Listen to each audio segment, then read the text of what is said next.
Let me put in a couple of stories, right? The only time you could ever, and I'll use the word get away advisedly, okay? The only time you could ever do anything that was non-standard, approved, in the books, so to speak, was if you had an opportunity to take an airplane someplace for major maintenance. And in that case, you could do things that were basically, well, they were different, and they were basically should not have been allowed in an airplane of that size. A fully loaded B-52 weighed 500,000 pounds, and but you could do some things. For example, I had an opportunity one time to take an airplane to our primary maintenance depot, which is at Tinker Air Force in Oklahoma City. Okay. I had a couple of kids that were from that part of the country, and one of them went to Oklahoma University at Norman, which is just up the road. So they say, well, can we get an extra day or two there so we could go see my sister or my uncle or my brother or whatever, you know? And I really didn't care as long as it was honest and if we had permission. So I went to see the DCO, the Deputy Commander for Operations, and I asked him if we could file an individual flight plan. Could I just go in and file a flight plan like I was any other kind of airplane to go from here to there? And he said, I don't see why not. He said, we usually don't do that. We usually require the navigator to do a nav leg, give the ECM operator an opportunity to shoot some stars, because that was one of his jobs. And so he said, yeah, I guess you can. Give me a flight plan and I'll file it for you and I'll see if we can get it for you. So he did. And we filed a flight plan, but it looked a little bit unusual. And he called me up and he said, do you really want to fly over Lake Tahoe? And I said, yeah. And he said, well, I don't know why you couldn't. And he said, I noticed you want to go. We had to go from Beale, which is near Marysville, and we had to deliver the airplane by 5 o'clock in the afternoon, so it was going to be a daylight flight. Beautiful job, beautiful opportunity to take pictures, right? And I was a major at the time, hadn't taken command of the squadron yet. And it is true that the more rank you have, the more likely you are to get to do something you want to do. And he said, send me a flight plan. So I sent him a flight plan. And we took off from Beale, which is near Marysville, and make a great big teardrop, which is normal, and go up to a town named Quincy up in the Sierra. And we called it the Quincy Departure. And you can, to this day, you can stand up there and watch big airplanes fly over Quincy all the time, because it gets you out of the way of the airlines. And that's what we were going to do. So I said, we're going to make a standard Quincy departure, and I'm going to make a right turn, fly over Tahoe, which is next door, you know. And he said, yeah, now see there, you're going to go from North Shore to South Shore, right? And I said, yeah, that's where we have to go. We have to go to Oklahoma. And he said, okay, where from? I said, we'll finish South Shore, and then we'll climb up a little bit. We got a couple of guys on board who want to fly over the Grand Canyon. And he said, okay, no problem there. So, and he said, then where? And I said, well, then we're going to make a left turn, 45 degrees, and we're going to fly right over Pikes Peak, okay, and get some more pictures. And from there, we're going to go over to the, just a little bit north of there, to the Air Force Academy, because my co-pilot at that time was a really brilliant guy, and he was going to be a general someday, and I knew it. So he had asked me if we could overfly the campus, and I said, okay, if they will allow us to do it, we'll do it. And so we called the Air Force Academy. and told them we were going to file a flight plan on such and such a date. It'll be in the afternoon, probably around 3 o'clock. And could we overfly the campus so that my all-star co-pilot could see it? And, and he said, yeah, sure, go ahead.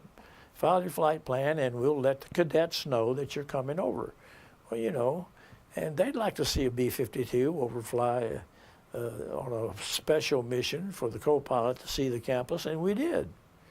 And he said, where are you going to go from there? And I said, we'll make a high pass and then a low pass, and turn around and come back over, and then make a left turn and go straight to Tinker in Oklahoma. And he said, I don't see why that shouldn't fly. So I filed the flight plan. I'll be damned if they didn't approve it. Well, the only thing I didn't put in there was altitude. So we flew the standard flight plan to Quincy, made a right turn, and I popped not the flaps, the spoilers, air brake spoilers. And we descended like a rocket down to North Shore, Lake Tahoe. Flew right over at hardly any power at all because we were descending, didn't need any power. Got down over the lake, it was about 6:30 in the morning. Advanced the power, and we flew at about 550 knots, which is 600 miles an hour, right over the lake, just skimming along the lake, Beautiful day. There was nothing going on. And when we got to the North Shore, before we got there, I told the co-pilot, I said, we're going to use water on the way, which means we're going to shoot water alcohol into the engines to improve the mass, which gives us much more power for takeoff. And I said, but what I want you to do is we'll use 30 seconds of water on takeoff, and then I want you to turn the water off. And he said, okay. So we flew it that way. Didn't tell anybody. We got right over North Shore. I hauled the nose up into the air and turned the water back on, and everything just went kaboom right over the casinos at about 6:45 in the morning. And by the time anybody got outside to look, we were gone. Oh, yeah, we were over the hill and gone. I never heard a word about it from anybody. And that's a true story. Of course, I would deny it if any of you ever reported this, I would deny it. And what altitude would you say you were at if you were under oath, or if you were not under oath? Maybe We filed the flight plan. The flight plan is where we were, of course. Yeah. We weren't, but that's where we were. So how far off the water were you? We were probably 100 feet, Thank you, sir. They want us to leave? Who was that? I'll check, but I think we're fine. Let's keep telling the story. We're good. Oh, We'll be out of here in no time, yeah. What did he say, get out? No, they're not even nearby. Oh. So we're at Lake Tahoe, heading over to the casinos. Then what happened, Bill? Well, we, like as soon as we crossed Highway 50, which is the freeway through there, and popped the water on, advanced the throttles, made a lot of noise, woke everybody up, and took off.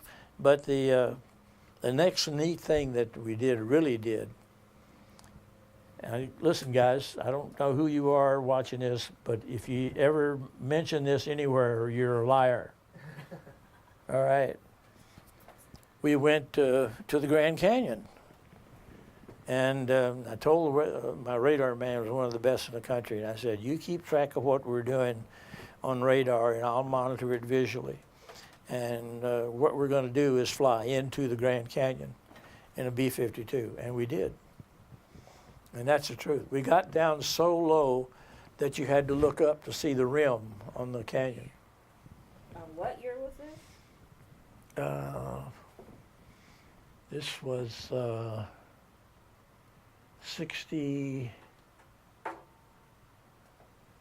had to be 68 or 69. Wow. Yeah, probably 68. Yeah, and we went down into the canyon, and couldn't stay very long. I mean, the canyon's a long hand canyon, but there are some turns down there, and I didn't want to have to do that. So my radar man knew exactly when to tell me to start descent. I did, and he told me when to start my ascent. And we were pretty light by then, so I just kicked it into high gear and we popped out and took off. And we got to Pikes Peak. Wasn't very far away. Flew around Pikes Peak, counterclockwise, you know, all the way around, 360 degrees. Got back northbound and took off and went over to the academy. And by then it was after 7, you know, and the cadets were all out of the mess. Somehow or the other, the word had gotten around that a B-52 was going to be flying over. There must have been 3,000 people out there on the quadrangle when we went over. So I called the tower. They knew we were coming, Falcon Tower, and I said, if you can, try to get to the word that the pilot flying this airplane today is Captain David Ammerman, and he was in the class of 65, which anybody who knows anything about the Academy, that was a real badass class. They had some real jerks in that class. And this is class of 65, Captain David Ammerman flying the airplane, and I had him do a couple of this kind of thing, you know. And as soon as we got past the campus, we went out and did a 9270 and came back around. And this time we had the flaps and the gear down. And we went down. We just still didn't, they do have an altitude restriction, didn't go below it. But we had the gear and the flaps down. And David was still flying the airplane, and he was just having a hell of it. He thought this was the best thing he'd ever done in his life, you know. And we got to the, past the stadium and got down, maybe 300 feet above the ground, which was safe. And I popped the power, full power, turned what little water we had on back on, and boom, out of there like a rocket. So he heard about that from a lot of people. But it was fun. It was fun. And we probably shouldn't have done it, but I got away with it.